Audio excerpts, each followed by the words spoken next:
So, okay, he's in high school. You figure he goes to college. I don't know what the years were, but sometime between 2001 and 2005, he's in college. Okay. Leaves college, goes to work for McKinsey, private, vulture, capitalist company. All the consultants in the world, people go to Harvard, Stanford, Yale, all of these universities, and they're spit out and they go to McKinsey, in addition to other terrible places. And what does McKinsey do? It consults brutal dictators from other countries, military operations, chemical companies that poison you and your loved ones. This is what they do. Let's move to year 2010. And Jen found this, so props to her. Pete Butttigieg is running for treasurer of Indiana in 2010. A decade after he's a high schooler, he's running for office, baby. And the person who dreamed big, loved Bernie Sanders a decade later, seems like he's staying consistent. Treasurer candidate says no to bank donations. The likely Democratic nominee for state treasurer says he won't accept campaign donations from bank political action committees. Pete Butttigieg said Wednesday it is a conflict of interest for the state's chief investment officer to take campaign donations from bank PACs since the treasurer decides which banks hold the state's money. I couldn't agree more with Pete Buttigieg, year 2010. Quote, Hoosiers should never have to wonder whether decisions made in the treasurer's office about where to place their money are affected by campaign contributions. And when I am state treasurer, they won't, Buttigieg said. The treasurer manages more than $7 billion in state assets and investments. Besides refusing donations from bank PACs, Buttigieg said he will only accept donations made by bank employees up to $2,300, the maximum individual donation allowed in a federal race. If elected, he said he will work with state legislators to enact a ban on donations by bank PACs to future treasurer candidates. Quote, if a bank gives money and then gets state business, it could create the appearance of a pay-to-play situation, he said. Until we could pass this long overdue reform, I am going to lead by example and hold myself to this standard. And I invite my opponents to do the same. So, I got news for you. The Pete Buttigieg, year 2000, and let me put this in the super chat so you guys could be smart and be breaking the news yourself. Pass this around like a doobie on social media. Less than a decade ago, Pete Buttigieg was against corruption in politics. Pete Buttigieg, less than a decade ago, was against pay for play. Pete Buttigieg, less than a decade ago, was against super PAC donations, against the lobbyists, against even the appearance of conflict of interest. I hail Pete Buttigieg. Year 2000, the original Bernie bro. Pete Buttigieg was the original Bernie bro. A decade later, I don't want your money the bank's trying to buy me off in Indiana. I mean, give it up. Give it up. So, something happened. Maybe the water in Indiana changed. He lost. He didn't become state treasurer. Jen, check me on that. I think he lost.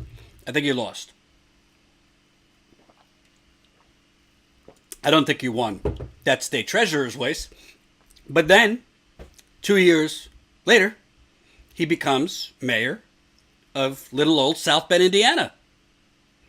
And it seems that, and again, it's very rare that you could slowly but methodically show the evolution, or as the headline of this video says, a tale of dwindling integrity. This is a tale of dwindling integrity. You go from being a Bernie bro in the year 2000, you go in 2010 to having a little bit of integrity, till you got the CIA got down.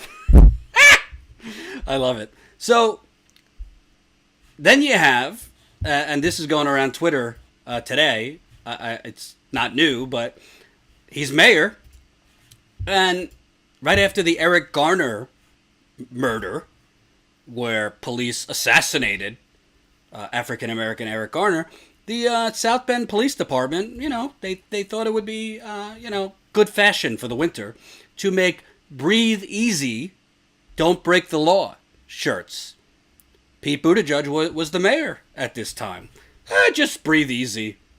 This whole "I can't breathe" thing, you'll be able to breathe fine.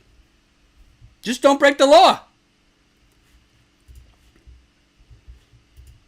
Well, the South Bend Common Council members are asking the Mishawaka police officer Jason Barthel stop selling t-shirts with the message "Breathe Easy, Don't Break the Law" in response to protests over the death of Eric Garner.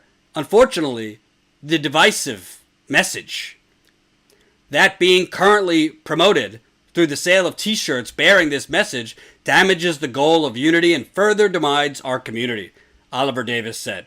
The message also puts our trusted and brave officers in harm's way. Well, what did the mayor have to say about this? Mayor Buttigieg, for his part, avoided taking sides. Wow. Quote, "As residents exercise their free speech rights, it is important to be respectful of other concerns," he said in a statement. "The sensitive issue now being discussed across America deserves to be taken seriously, and we as a community have lots of work to do in addressing them here. We cannot rest until all residents and all public safety officers view each other in an authentic spirit of mutual trust and respect." Now, granted, this is not necessarily the beginning of his... Well, I'm sure he already evolved on money and politics. But this is a little different than, not banning bank donations from PACs. This is more on a right versus wrong issue. But the Bernie bro from 14 years before that, the Bernie bro, Pete Butttigieg, 14 years before that, would have said, "How dare they wear these? This is divisive. This is offensive." But somehow Mayor Pete, when a black man was executed on live video in New York, said his police department,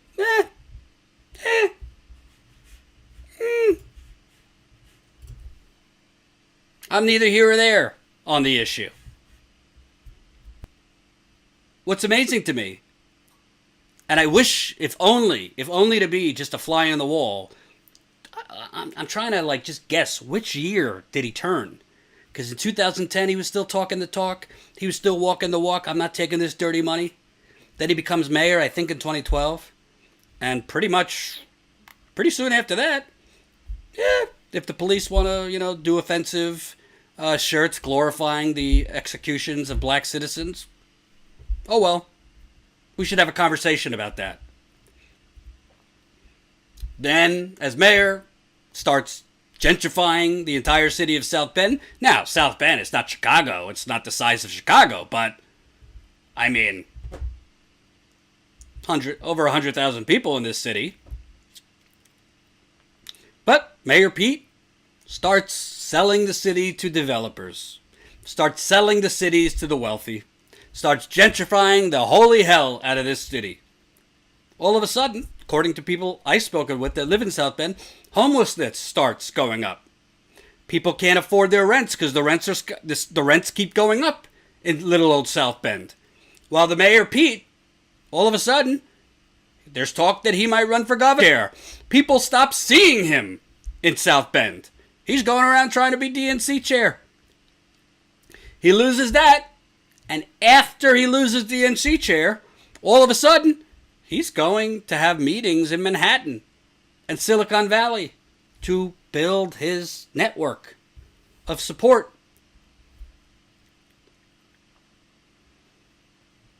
And the evolution of Pete Butttigieg, we find ourselves almost 20 years after that Bernie bro wrote that wonderful high school essay extolling the virtues of Bernie Sanders, extolling the virtues of somebody who actually listens to the population, somebody who actually is representing the proletariat, somebody who is actually less divisive, somebody who is not just putting out poll-tested crap, somebody who actually has a little conviction.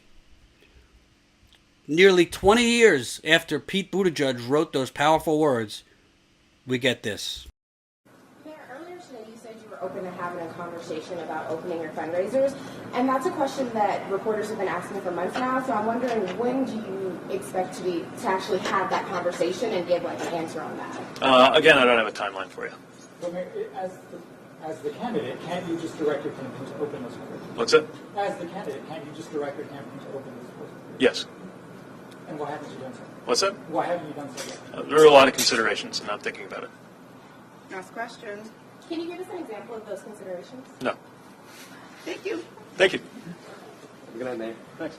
Thank you. What's amazing to me, before we get into how spineless and full of shit he is, everyone's very focused on Bernie Sanders' heart. Is anyone going to focus on? Apparently, Mayor Pete has a hearing problem. Mayor Pete apparently has a hearing problem. If you ask him a question about his corruption, he can't hear you. If you ask him a question about why are you not being transparent, he can't hear. Wait, what's that? What's that? You ask why I'm full of shit? What's that? You ask why I won't allow you in to show the caviar and champagne flowing at my private fundraisers? What's that? Not only can he not hear questions, he just doesn't hear you when you're asking him, why are you corrupt? But he says very simply, yeah, I could let press in. Has nothing to do. Has nothing to do with my campaign ads. I could let whoever I want in. Press? Yeah, sure. Yeah, we're talking about it. It's a debate. It's open to consideration. What are the considerations? Can you tell us what those considerations are? I gotta ask my donors. I gotta get their permission before I can speak on that. I mean, listen, Joe Biden is corrupt. Joe Biden is casual with that corruption. He doesn't care. He's proud of it. But you gotta be honest and give the man credit. He's comfortable in his corrupt skin. Joe Biden, credit to him, has allowed the press into his swanky fundraisers. That's how we know Joe Biden has been telling Wall Street bankers, your standard of living isn't going to change one iota under me. That's how we know. That's how we know that he's begging, basically bending over for rich people all over this country. He's doing more fundraisers than actual speeches and events. We know that because he's allowing the press in. Because Joe Biden's mentality is, yeah, I'm corrupt. But let's just make America sane again, and let's just have the corruption in the back room. Yeah, I'll let some reporters in, and I'll, let them quote me, but, it's fine. Credit to him. At least we get to see corruption. At least we know this is what he's promising these donors. Nothing. He's telling the donors, nothing's going to change. Let's just get Trump out, and we will get back to our first class tickets in this wonderful, wonderful reclining seat theater that is the United Corporations of America. Pete Butttigieg, he don't want to do that. Why is that? Because Pete Butttigieg, at his fundraisers, is probably having a lot more one-on-one conversations with these Wall Street fat cats that he doesn't have the 20 to 30 year relationship with that Joe Biden does. Joe Biden doesn't have to go for little breakout sessions to beg for extra money from the donors at his fundraisers because he's been begging for their money for 20 to 30 years. He's got the institutional begging down pat. Pete, for a lot of these fundraisers he's having, he's meeting these people for the first time. So not only does he have to do group groveling, not only does he have to do group begging, but I would bet my last bottom dollar that he has to, after he gives his speech on the next generation, he has to then go and have little one-on-one wine and cheese sessions with, imagine, these old women or men, with their fur jackets and their little chihuahua used as an accessory. I promise you that's what's going on at these fundraisers. You think he's going to let people in to see that?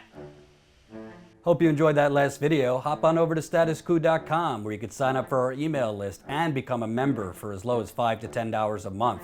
Membership is how we grow. That's statuscoup.com/join. And remember, join our email list so we can grow the revolution with you.